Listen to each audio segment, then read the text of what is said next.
Hi, Christina. Welcome to my podcast. Me and Christina actually met in person maybe 6 weeks ago.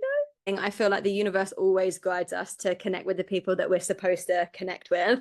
So me and Christina go to the same yoga studio, and yeah, she'd seen some of my shares and sent me a little message to meet up. And then the universe did its thing and sat us next to each other at a spontaneous event that neither of us knew each other were going to. We were trying to catch up. Like, should we go for a coffee? Like, I just really want to connect and hear about your life. And then we didn't set a date. And then, yeah, next day we just walked up. Like, oh, you're here. Yeah. You're fine. And the seat next to me is free for you. And then it's been a fun 6 weeks since then. It has. And I love that you can like get to know someone so quickly. And then we've been weaving in all different circles since then. It's like I see at Bhakti Lounge, dance things as well, of course. Yes, and I just went to Christina's retreat this last weekend, which was amazing. I'm thinking maybe, do you want to do a little intro on who you are? Who am I? I'm Christina. I'm originally from the States and I've been in New Zealand now 6 years. So I'd say it's kind of home. I just spent the last year in Australia going on a bit of a self-seeking journey. And I came to Wellington with the intention to start creating community and really putting myself out there as a facilitator. And I studied somatic dance earlier last year. And so that's what I'm doing at the moment. I'm facilitating some community dance spaces as well as offering women's circles and embodiment experiences. Effie's been amazing to have in a few of my circles as well. Love it. The dream. And how did you get into this kind of stuff in the first place? Dance has been a journey for me. Like, that's something that I did when I was a kid. I was in dance classes. I actually used to hate it. I used to cry every time my mom dropped me off at dance, and my sister kind of became the performer, and I just really wanted to be in art class. But somehow, yeah, and then I was on the dance team in high school as well, but it was always very outward based. It was very like performative, to move a certain way, and I never felt like I could I didn't want to be bad, so I didn't even try to be good. So my coaches would tell me like, Christina, you're not dancing full out, you're not dancing full out. And it was this performative aspect that I just would get really intimidated by. And then over the years, I started to pick up yoga as a regular practice. I started that my first year at university and had a daily yoga practice, which was, yeah, my devotional movement. And slowly over time, I started exploring what it would be like to move in an unstructured way. Yoga is very much postural based, and you do this, you do that, and the sequences. I think people can get lost in trying to do it right as well. And a few years ago, I kind of had a lot going on in my life, a lot of emotions that I was processing, and that just kind of came out into my practice. I started feeling inspired to explore more intuitive movement and just listening to what my body really wanted in the moment. And I mean, I've always loved to dance. I love that. I think the things that we're meant to do and the things that we're drawn to early on in life. So it's like, okay, I'm interested in dance, but there were some things that didn't feel quite right. It's like the way that most people dance is in this kind of like performative way, but actually then over time being able to be like, okay, what is it that I love about it? Like, what is a way that will feel good for me? And I think it's really interesting as well how sometimes like the times in life where we're not feeling as good and like things aren't going to plan, that's actually when we figure a lot of stuff out and things start to make sense. I never would have planned it like this. Like, honestly, the journey has just been like one unfolding after another, and like my life path has been so non-linear that just made it kind of look linear, because I was like, oh yeah, dance was present this early on in life, but yeah, in a totally different way. Again, when I was older and I loved dancing at parties or at festivals with friends and live music. I was always the first person on the dance floor. So that felt very natural, just like this free, fun expression. There's something so different about using movement as, yeah, just like fun expression, and then as a tool for more like self-inquiry. Yeah, and now it's my work. I love that. And it's that piece of following our intuition, and we don't actually have to know where it's gonna end up, but just following one step after the next, and then just like, yeah, letting it lead us is kind of exciting. But I'd love to talk a bit more about like movement and being able to like process through movement, because I feel like this is something I've only kind of like even heard about in the last like couple of years, and I feel like a lot of people don't even know anything about it or how to do it, but it's a practice that can be like so supportive. What would you maybe say or describe it as to someone who has never heard of it before. I feel like the word somatic itself has become like a really hot buzzword Yeah. lately. And it's just like, what does that even mean? Somatic dance, like how is that different to any kind of dance? And so soma, the root soma is a Greek word for body. And it's really just referring to like the body-mind connection. And there are so many different somatic practices. Like dance is one tool, but breath work is also somatic. Yoga is somatic. It's this creating the bridge between the body and the mind, the physical body, and then the subtle mind. And when I first found out that this was something that you could actually study, I was just like, oh, my logical brain really liked that. This can be intellectual as well. I can make it make sense and study the neuroscience. And somatics has been a part of like even the psychological field for so many years as well, utilizing the body to tap into the thoughts in our head. A lot of people get in modern day and age very stuck in the mind, like our daily routines, our jobs, everything in life is kind of structured in a way to distract us. And people feel, very stuck in thinking through things in a rational way rather than like feeling things such as the intuition and just really knowing what your body needs and when.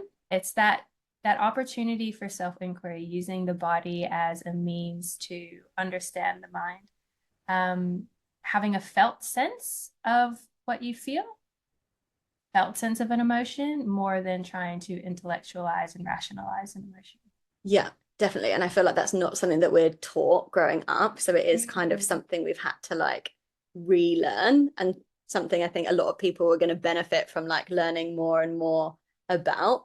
I think, it's so easy to like push emotions away, especially if you're like, no, I don't want to feel this way. So I'm just going to like push that to the side. But then it does get stuck in the body. And then we start receiving like symptoms, whether it's like physical or otherwise. The mind body connection just like fascinates me so much. Yeah, and I love that there's like all these tools that we can use. And we were just chatting before this call as well, like talking about sex and other stuff, and it's like the body knows, the body can tell you more than the mind does. The body says yes or the body says no, and it's like actually being able to like tune in and listen to what it actually says rather than thinking our way through it. I had a teacher that would say the mind holds stories and the body holds the truth. So when it comes to like affirmations and mindset work, you can easily say, I'm happy today, I love my life, la, la, la. You can say that, but if you feel like absolute crap inside, if you don't even know physically what is the sensation of joy in your body, what is the sensation of ease, of play, of fun, it creates a disconnect. It's like your mind saying one thing, but your body's saying something else. It's like that gut feeling, like when you're trying to make a decision about something and you're feeling sick to your stomach and you're just like, no, that's not the way, but yet your mind is saying, yes, do it this way. You feel that discord. So it's about really leaning into the physical sensations of the body and allowing those to inform the mind. So actually the other round. Definitely. And I love what we were talking about at your retreat this weekend, which was all about moving from fear into faith. With planning that retreat, I invited the theme of utilizing fear as a means for tapping into what are your actual desires, and again, seeing fear as more of a loving guide than something to turn away from. Like most people, they don't want to do things that make them feel anxious. They don't want to do things that make them feel uncomfortable. But your capacity to be in that discomfort is your capacity to understand what's on the other side of it as well. So again, you could say fear of being seen. If you can lean into what that actually feels like in the body, then you can recognize when it's coming up. Say you're filming a piece of content, or you're talking on a stage, or you're doing this podcast, and you can recognize this somatic pattern in the body, like the breath getting short, or the heart racing, or the skin crawling. You can separate the experience from the mental concept of what it means. I would love to hear if there's any practice that you could recommend to people, especially if they're kind of like new to this journey on, a somatic practice, how they can get into their body. The key thing about somatics and embodiment is listening.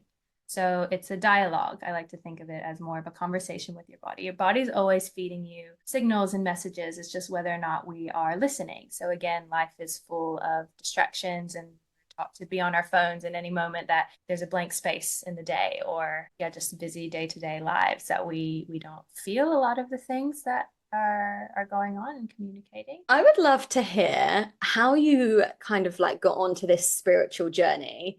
I'm not sure if this relates to like starting your business as well, but yeah, I'd be interested in to know like what was the moment that you were like, oh, I want to do my own thing. Me wanting to do my own thing, I think, was a thread that was always there. It was something that was present every single time I ever got a job. Like full-time work just never seemed like something I was striving for. Every time I got an offer for a job, my heart would almost sink because it's like, oh, I don't see I don't myself want here to. very long. Or just like longevity, like the job might be awesome for the time being, but I never saw beyond like a year, 2 years. And I think that's partially because of just like the way my life path has been. I've been living overseas now almost 8 years. So originally from the States. And then I was studying in university, and I just knew in the last semester that I wasn't actually going to utilize my degree, which was nutrition and dietetics. I decided to go live abroad in Thailand. And so I was living there for a year and a half and teaching there. And I think that's really when I guess the spiritual side of life started revealing itself. I was living in a quite isolated, smaller town in Thailand and spending a lot of time on my own. And of course, like introspection starts. And it started from more of a place of like personal development and entrepreneurship. I was trying to figure out a way for me to kind of live nomadically and travel like I wanted to. And be able to support myself. And so I was reading a lot of books and listening to podcasts and things that were like personal development. And then from that, I think the path very naturally unfolds to asking bigger questions around like purpose, existence. I started opening my mind to manifestation and the universe. And I remember when I first learned about that, it was like freaking me out. You know Abraham Hicks? Yes. Yeah, so my sister introduced me to her pretty early on. And I'd say that was my first like touch point with, oh, we're in co-creation with the universe. Like I get some kind of conscious say in what life looks like. I met a girl actually in Thailand who seemingly just like everything was always falling into place with her. Um, she got the perfect motorbike as soon as we got there. She got the perfect house. Like her job was literally paying for her to be in Thailand, and just things felt very easy. Whereas my life was at that point kind of a pattern of just like struggle and stress and struggle and stress. And she had introduced me to the movie The Secret, which Abraham Hicks is a big part of.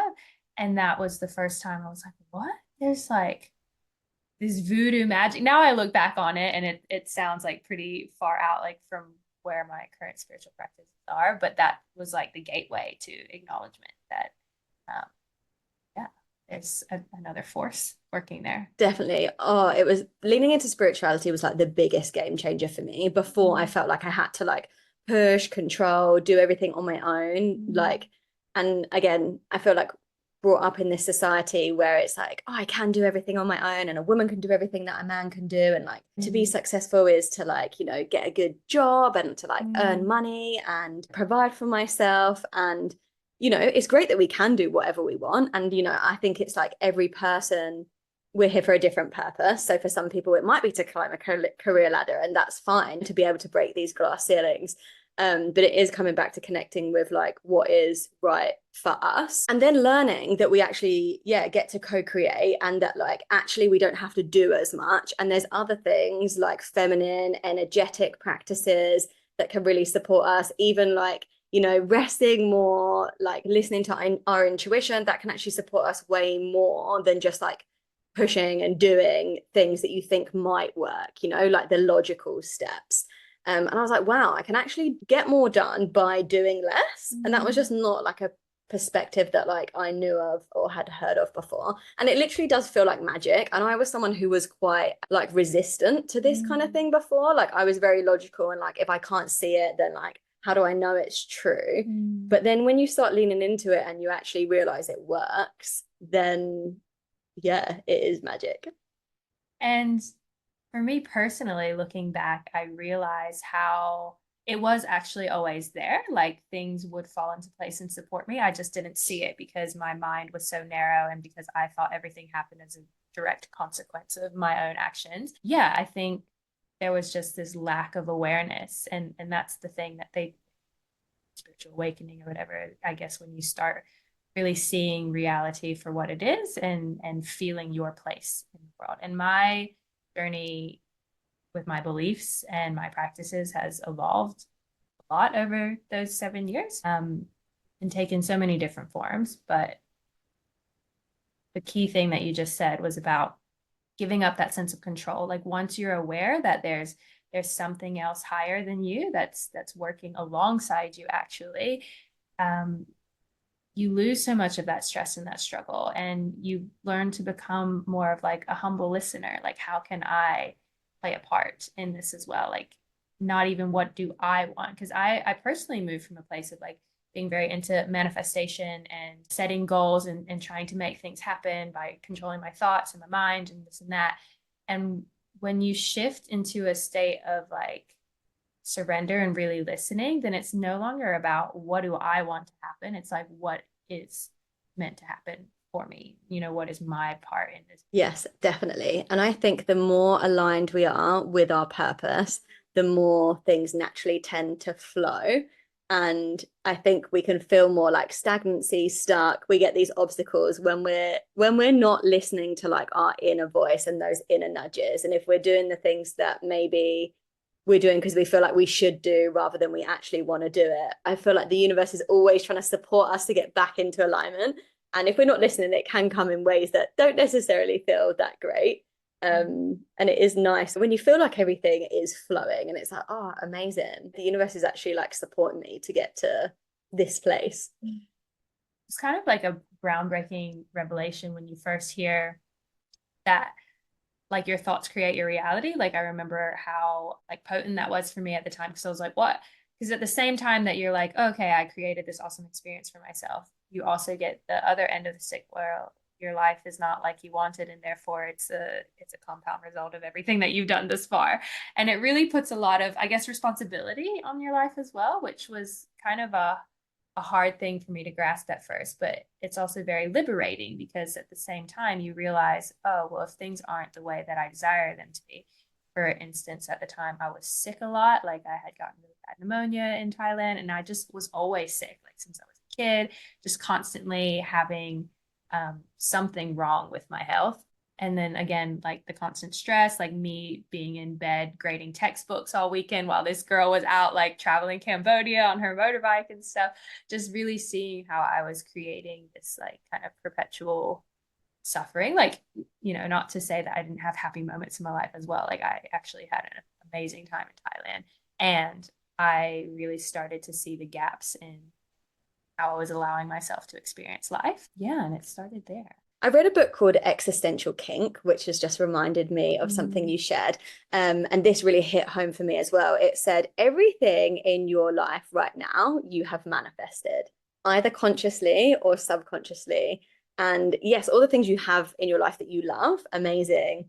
But also everything that you have in your life that you don't particularly like, there is part of you that actually does want that. And it's like, what part of you wants it? And then when you can start understanding what it is, like, why do I like the struggle? Or like, why is it that I don't want to like bring in more money? And then we can start looking at the stories like, oh, well, if I did earn loads of money, then maybe I'd be scared that people would be jealous or like they would see me in a different way. And then you think, oh, okay, well, are these the things that are keeping me stuck here? But I did find it quite confronting at the start. I was like, oh no, I don't want this, you know. And then we have to, I can't say the wrong thing right now or I'm gonna like manifest something bad. yeah. And I think there's a fear piece as well. Like I've always used to be someone who had health anxiety, and I was kind of like, if I'm keep focusing on these things all the time, is that going to make it more likely for it to happen to me? And it's not necessarily that I believe that, you know, it potentially would, but I think you probably are going to be less likely for it to happen to you if you're not thinking about it all the time.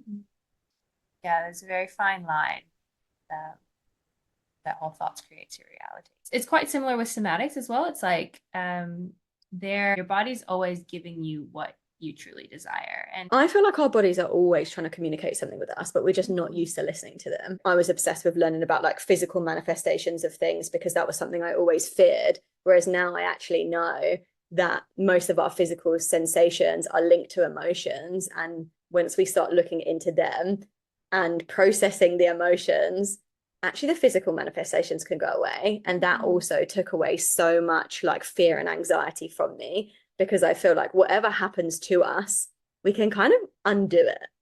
And do we even need to undo it? Like, is it something that we need to go away, or is it just physically here to reveal on a deeper level something to look at? And that's totally okay. Rather than it being like the subconscious manifesting something, the way I see it now is that, every experience that we have in life, God will always give you the experiences that you need to have the shifts and the transformations that are in service of your soul's like highest purpose, your soul's evolution. And so even, I guess, on a subconscious level, if we are having experiences in life that are seemingly negative on the outside, it's because there's a need for transformation there. There's something that through the growth of that experience, your soul will be in a better place on the other side. Yeah, I love that. I think there can be some toxic positivity that's like, oh, we're supposed to feel really good all the time. But like, that's actually not the reality. And we're not supposed to feel really good all the time. If nothing ever triggered us, we'd probably never be pushing ourselves out of our comfort zone. And that's something I noticed as well after doing something one way for so long. And you think, oh, I'm all healed and like this something like this won't bother me. And then you realize that actually just the trigger was removed. And then you find it in another trigger. And then you get the trigger and you're like, oh, interesting. That does bother me more than I thought it would. Or you just reveal another layer. It's just like that, really trying to find a balance and not always needing to analyze or to fix things. Because again, there's this concept of like hidden wholeness, that we have everything that we have inside of us that's necessary, and we can access it at any time. And so not taking them to such a serious point where we need to do it all ourselves, or we need to fix the patterns and change things. And I think it's more of taking the responsibility out of your own hands and into that greater divinity. That was really the big key for my shift in the spiritual journey over the last few years, is like I changed from, I rarely use the words the universe now. Like I actually feel very comfortable and very confident saying the word God. And that wasn't always that way. I remember the first time I opened a self-help book and it was like psychology-based, positive psychology. And then he started talking about God and I was angry and I like closed the book and put it away. I was like, I don't want to read this. And I had such a resistance to structured religion. And then you start to really see how it's all the same and how it's all talking about the same thing, the same force, prayer, manifestation, God and the universe. I love that about spirituality. I feel like there's not necessarily any kind of like rules. And I felt very similar with the God piece too. And I still feel like maybe a little bit resistant to it. I actually went to like a Roman Catholic primary school. So we weren't religious in our family, but we prayed before every meal at school. And like you're taught about God being this white man in the sky. And I just like, I remember even being at primary school and it just didn't feel true to me. But now I know what I know, and I've like learned so much more, and I've just connected to what it is myself, that yeah, like God for me is the universe, is love, like is whatever these words are, they're all like the same really. But it's the meaning that we can give to it. And yeah, I think we attach to the stories that we've heard. And I think it's the frameworks. Like there's so many different frameworks of ways in which to connect to that. And one might be manifestation in the universe, or it might be like tarot cards and angel cards, and another might be Roman Catholicism. Yeah, so many different forms. And I feel like at the root, we're all really just seeking that eternal sense of self, and it comes through one form or another. But you hear people share their stories of their journey's evolution, and it does start with all different things and can change over time as well. Yeah. Amazing. Well, I've loved chatting to you today. Yeah, thank you so much for having me. You're so welcome. Hope you have an amazing rest of your day.